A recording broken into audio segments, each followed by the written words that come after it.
Hi, my name's Callum. I'm the lead APM trainer for Training Bitesize, and today I wanted to just answer a question I actually get quite a lot, which is what are the differences between the PFQ, so Project Fundamentals qualification, and the PMQ, Project Management qualification, both set out by the Association for Project Management, the APM, so you may have heard of those if you're looking at this material.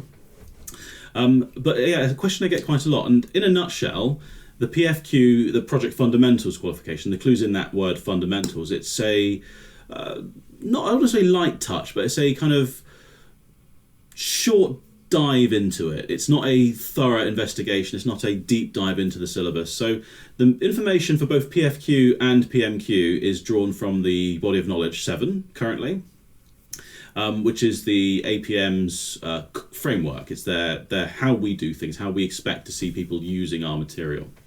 So PFQ is more of a what are things. So what is definitions of things, what is a process, what does that process involve doing. What it won't expect you to do in this multiple choice exam is why we do things so much. It won't be asking for benefits so much of doing things. So for example, if the question's around, say, supplier selection, in the PFQ the question might be something like, which of the following would be a step in the supplier selection process? And it might give you a list of 4 things, and one of those things could be research, and that would be the first step in the supplier selection process. What it probably won't do is ask you anything, what does that process, that step of research involve? It might touch on it. It might have something like, which were the following would best describe what we do in the research process, research step of the supplier selection process. And it might mention something like market research or ensure requirements are defined or something along those lines. But what it won't do is deep dive.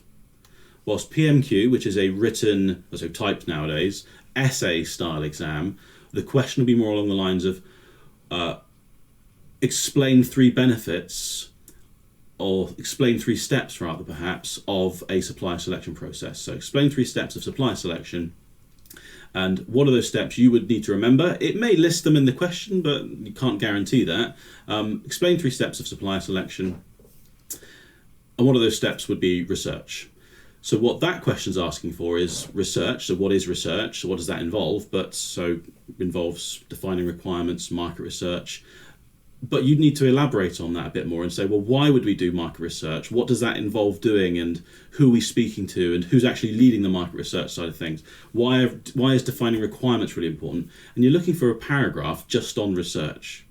And then if the question is going to be something like explain 3 steps of supplier selection, that would be 1 paragraph on research, for example, a paragraph on pre-qualification, and maybe a paragraph on tender, depending if those are the 3 you choose. Obviously, there being a few more steps than that in supplier selection.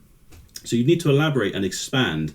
It's a more rigorous test of your knowledge. PFQ is what's your ability to remember our processes, I suppose. What your ability to remember what things are. Whilst PMQ assumes you know what things are and says, you need to show us why you do these things. And so we understand, or you can prove that you understand the effect and the impact of doing those things on a project and in your workplace. But that's how I'd summarize the differences. Have a look through the material. I think you'll see, especially when you look at the sample papers, where the differences are. I think if you look at the sample papers for PFQ and PMQ, I think the differences should be fairly clear, just looking at the types of questions that they're asking. Thank you very much.